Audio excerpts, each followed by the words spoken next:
Hey guys, it's Stephen here back with another video. Hope you're all doing absolutely wonderfully well at the moment. Today we're going to talk about Manchester City and Jadon Sancho in particular. But before I do that, I want to say thank you to OneFootball for continuing to sponsor this channel and being an absolutely awesome app. It was actually them that prompted me to make this video today because I saw a notification about Sancho apparently preparing himself to leave Borussia Dortmund, and I thought I would jump on that bandwagon and talk about why I want the Mercurial winger at Manchester City. But go download OneFootball anyway. It's really good. I promise you. I've been sponsored by them for a long time now, and it's totally and utterly worth downloading for free in the link in the description below.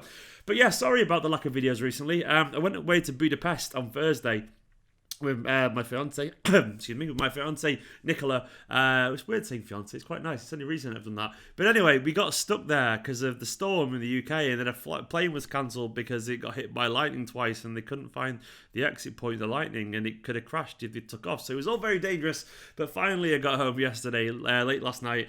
I should have been home Sunday night, but I got home on Tuesday night. Well, I'm back out here now anyway, and I'm going to talk about football today, which is really nice. So I'm going to talk today about Jadon Sancho, and why personally I think we should sign him at all costs. Well, not every cost, of course, but in general, I think he should be our number one target. Now, I can already see people going, no, that would be a terrible idea, given the problems and given that he left us beforehand. And hopefully, I'm going to try and convince you why I think it's a good idea. Initially, I'm going to start off just with his style of play. He's excellent. He's absolutely excellent. He's a fantastic footballer. He's going from strength to strength over in the Bundesliga. And he's absolutely crucial and critical to Borussia Dortmund's play. And it's not just the fact that he scores goals. And he does score goals. In fact, he became the first teenager to ever score 25...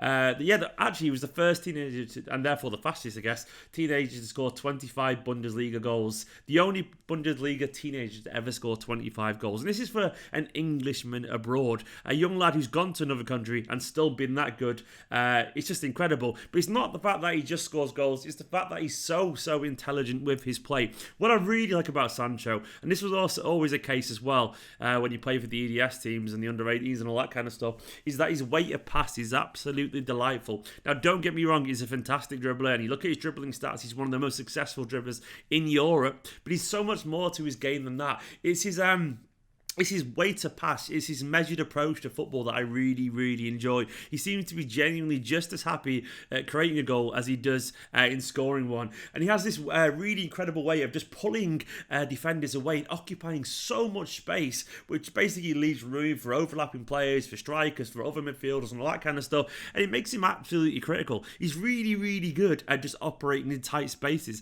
And I think he'd genuinely be useful for Manchester City, especially given we face so many parked buses. He can score from distance. He can definitely drop a shoulder and beat a man. He can really use his kind of very quick feet in tight spaces and be very useful.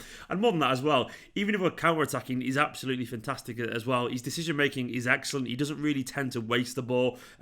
He's two-footed, largely two-footed. He's not fully two-footed, but he definitely can score with either feet. He can play on both sides as well. He can play on the left-hand side. He can play on the right. He can be very effective. Given the fact that he's only 19, I would not be surprised if at some point he develops the tools to play through the middle as well, because his game understanding, it's very high. He's just a really good footballer with good pace. He's quick. He's not lightning quick, but he's quick enough to get past most people. Great feet, a natural ability to score goals, leave defenders totally out of position. And he's just really versatile, and he's really young. And basically another reason is that we can basically get him for 20% discount than everyone else. So put it this way, say United or Chelsea or Madrid or whatever, someone offered 100 million and that was accepted. City have a 20% buyback clause, which essentially means you get 20% of that fee back if we buy him. So we'd get him for 80 million. Which is fantastic. They have to basically accept that, which is just a really good deal. So Dortmund can we can't really play us off against other clubs in a bidding war. We kind of just, they write off that thing, but we basically get him for a cheaper amount than everyone else, which is huge. It's absolutely huge. Now, say we sold someone like Leroy Sané, and I think, sadly, Leroy is going to go. We are going to need another winger, of course, and we sold him for around 100 million or something like that. We'd be setting a precedent then for Jadon Sancho's price. Given they're both very young, very talented wingers, we could say, look, you can't really go higher than that because Sancho, Sané is probably currently the better player still, you can't really do that to us. And you'd have to kind of cave in a little bit. And it's something they can't really argue. It's a 20% sell-on fee. So it's like, we get that money regardless. So it doesn't make any difference to them. So we get basically him a little bit cheaper potentially. And we get ahead on any rivals that go for him. And also, most importantly, and this is huge for Manchester City, if we signed him this summer and he got another year or so with Manchester City, he'd become club trained, which is absolutely worth its weight in gold. That kind of added value is just so huge when you've got a squad as metropolitan, as big and as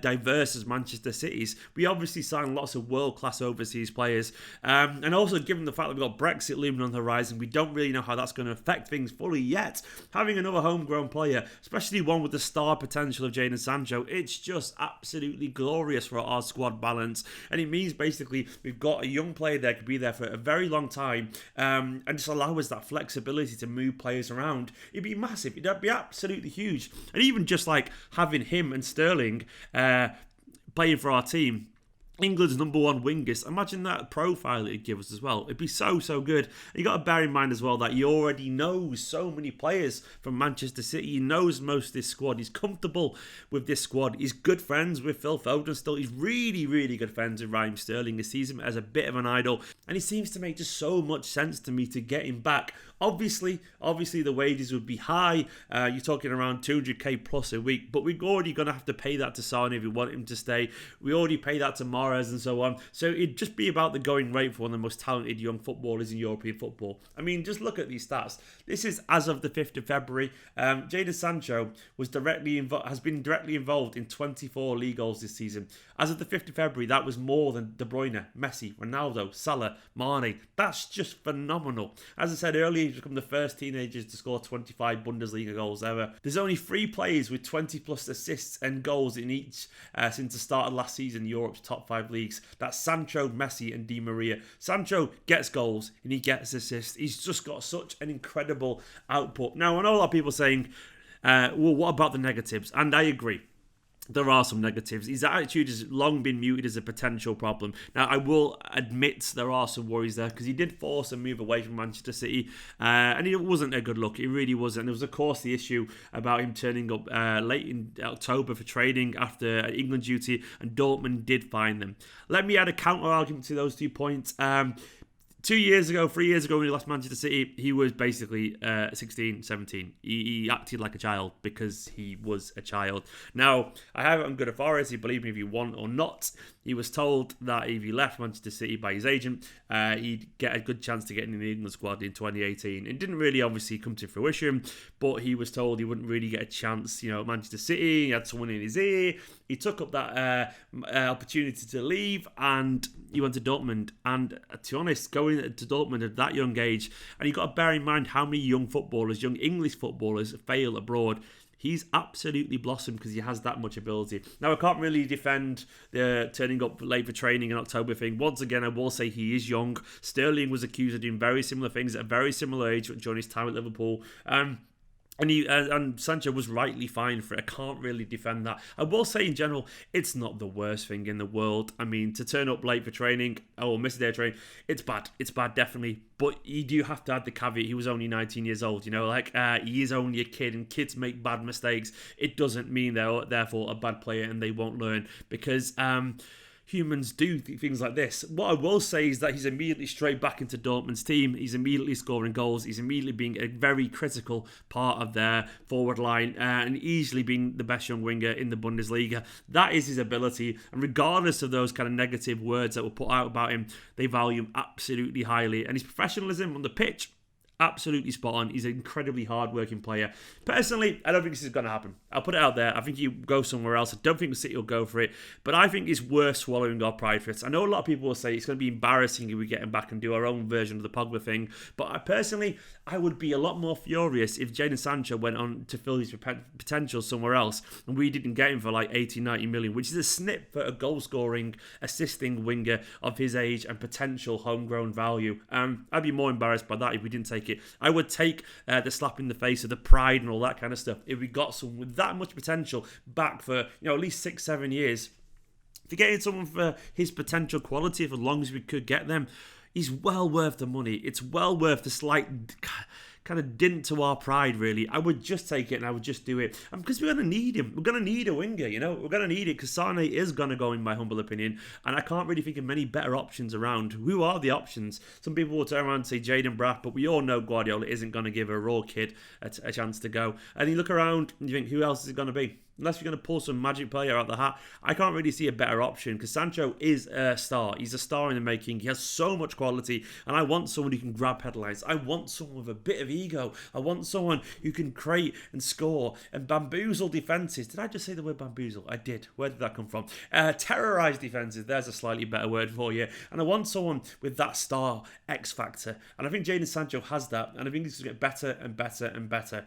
Do you think it'll happen? Probably not. But if you're watching this, Pep, do it. Just swallow your pride. Get back, in my opinion, the most talented young English player that's around at the moment. Only ahead of Phil Foden. Phil Foden, thankfully, hopefully, should get more games this season. Fingers crossed. But for now, just go and get Sancho. Guys, let me know what you think of that take. Is it a good take? Is it a bad take? You'll all tell me in the comments below, no doubt. Don't forget to subscribe, like, comment, all the usual stuff, and go down on football in the link in the description below. And also, as well, let me know what you want me to talk about on the channel tomorrow, because I'll do another video in a bit.